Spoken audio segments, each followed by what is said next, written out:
There's a saying from the great Paul Akers, who wrote 2-Second Lean, fix what bugs you. But what he's saying in a clever sentence is basically deal with the thing that's the actual issue. Am I just making a thing that I like better? Or am I actually attacking the true bottleneck in the system? Is that the lens? Is that how we should be looking at things kind of permanently in our companies? If I maximize my revenue per hour worked, I'm going to grow my company's revenue, and guess what I don't need?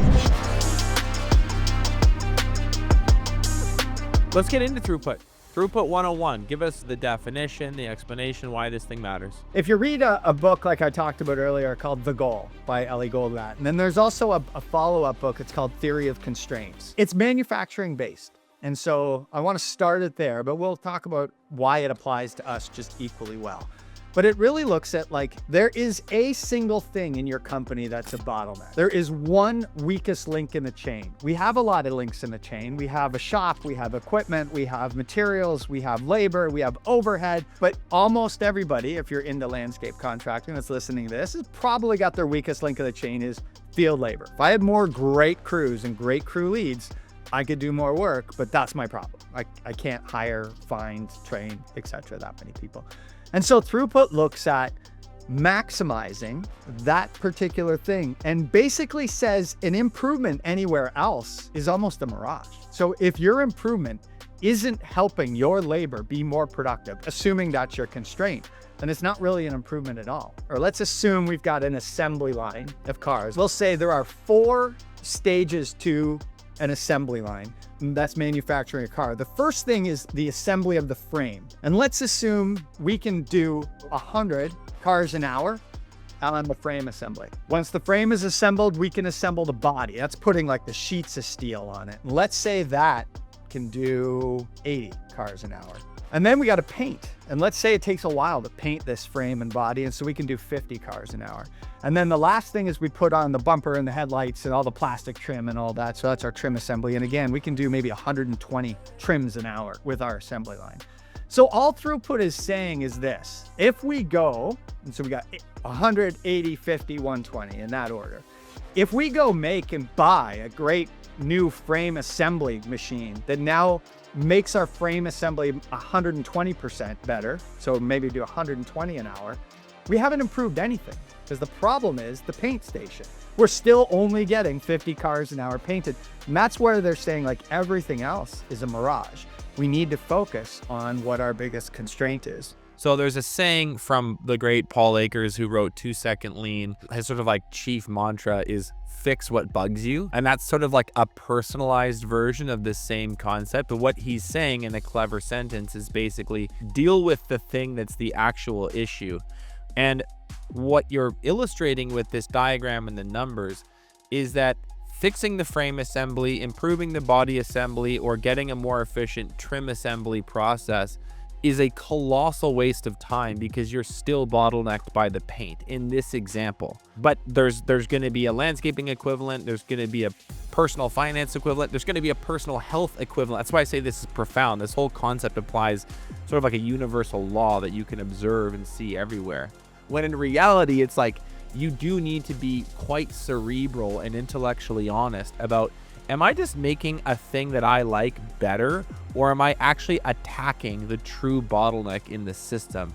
And that's the part that I think is quite difficult to be honest with yourself about, because we have our own bias and our own preferences. We have the opinions of others, but this is like the cleanest way to sort of cut through the noise and look at your entire business like an assembly line. Which, is that the lens? Is that how we should be looking at things kind of permanently in our companies? You might not be Throughput focused, but I can't think of very many examples where you wouldn't be.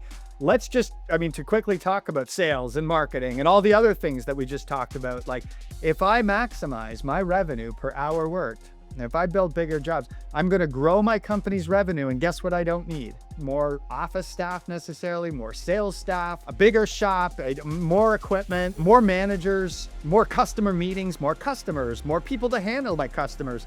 The more I can get out of the jobs we have, the more efficient I'm going to be at every other area of my, it's a compounding benefit that I just want to make sure that lands. It's not just the job. It's like you start to grow your entire company bigger. I taught a lot of contractors workshops, budgeting workshops, right? And so I can tell you from 5,000 contractors, most companies spend about 20 to 30% of their revenue on overhead costs. When we were humming at TBG, or I think our peak was 7 point something.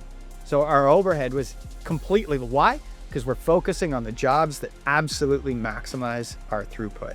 How should business owners begin putting this into practice? Like what does implementing this philosophy look like? Are there tactical moves they can make tomorrow? Like, let's build a bit of a roadmap for people to take this lesson, which you've illustrated beautifully, and actually put it in place in their companies.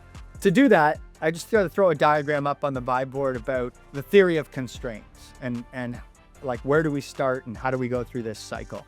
And the first slot on the theory of constraints in any system, in any company, is identify the bottleneck. Now, on this conversation, you and I have assumed we know the bottleneck, it's labor. Maybe yours isn't. I'm assuming it's going to be labor, but it might not be. But the first step would be identify.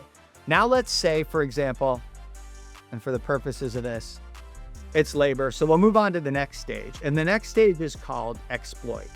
And exploit means, how do we get the most out of the bottleneck that we have? How do we exploit the constraints of whatever our limiting factor is to get the most out of it? And in this case, it would be maximizing the revenue retained. And so the easiest way to deploy what we've been talking about is, when I sell jobs, I should look at the throughput per hour. That is a number that I should focus on, because it's telling me how much revenue the business is keeping for every hour we work on a job. So go through our past jobs. If I've got a maintenance, portfolio of 300, 500 clients, great. Put them all in a spreadsheet. Put the revenue down there. Put what you spent on materials for those jobs, and then divide by the number of hours you worked on those jobs. If you have any system like LMN or similar, you're going to be able to do that fairly simple. Dump it to a spreadsheet, calculate that. Then stack rank those jobs. Then set your benchmark to get to sales and marketing, right? So once we have a benchmark, and benchmark might be half, you might even say, well, it's the upper third we actually want to get everybody into. Great, fantastic, whatever that is. What do those customers look like? That becomes our marketing, right? So these jobs are the kind of jobs, these neighborhoods are the kinds of neighborhoods that we make the most throughput per hour. So that's the kind of jobs I want to market to. That informs how we do our website, that informs the neighborhoods we go market at. It informs, the messaging it might even inform our pricing and packaging. Look, we don't have packages that just do mowing. We just do this. That's pretty common. This is a really easy rule of thumb to add to whatever your sales team or estimation team is doing. It's like, you just put together a proposal, and there's one final check at the end, which is like, after you've tallied up all your costs and added some margin and put together a proposal that's client facing, you also just go, oh, let me just quick math this, let me see if this is hitting the throughput per hour threshold that we decided is what good looks like. And that is not complex math. That's actually easier than the estimate in the first place. 100%. Easier than gross, easier than net profit, easier for people to understand. Like, most sales people don't understand net profit because there's a whole bunch of numbers they're not allowed to see, which is fine. This abstracts a lot of that complexity and just makes it simple. And also, when I go to put a bid out and it's under our threshold, what do I need to do? Well, very quickly, you're going to learn what things are high throughput per hour activities. And it could be mulching, it's definitely going to be planting, lighting, irrigation, whatever. So even if I have a job that is below the threshold, as a salesperson, it's going to be pretty quick and easy for me to say, I need to be able to add and sell these services in order to get up to this benchmark. Or if you're a maintenance, and that's equally good for maintenance or construction, but maintenance can also start looking at that at a bigger scale. So can construction, right? What does throughput per hour look like in a month? How much work do we need to get through in a month? For maintenance, it might be, what's our throughput per day on a route? Now we're looking at how much revenue we get with drive time and all that kind of stuff baked in, because we're back to hours again, right? We're going to say, okay, it's an 8-hour route or 10 hours or whatever you're working.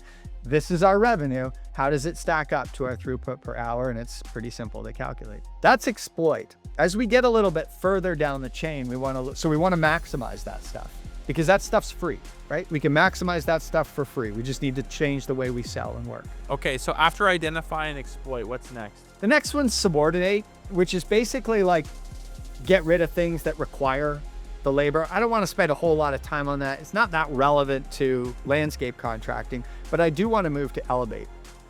So elevate's the fourth step of the process, and that looks at like, how do we get the most out of our bottleneck? So whereas exploit might be, let's look at our jobs and let's pick the ones that are highest revenue per hour. When we get to elevate, we want to look at what are the things that we can do to labor to make it more productive.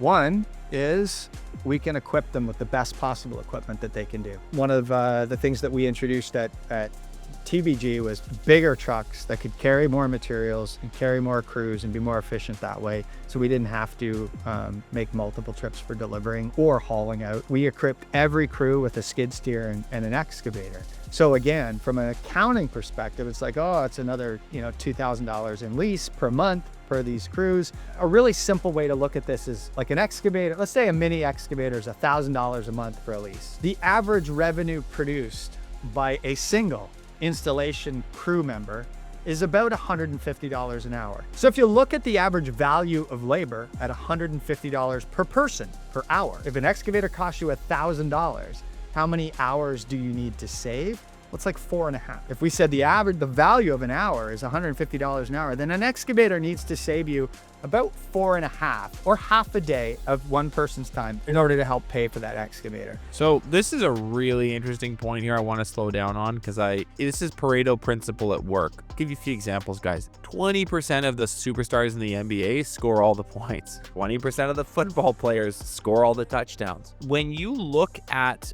how things are distributed, there's a universal law which says all of the mass of the planets in the solar system are made up by a very, very select few actual celestial bodies. I'm getting a little scientific here.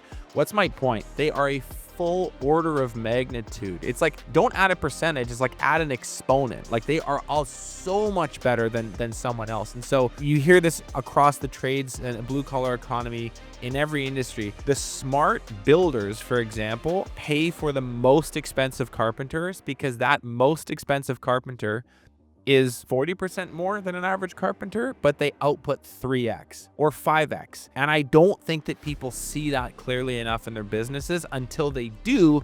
And then this lesson becomes self-evident and they literally can't see it any other way.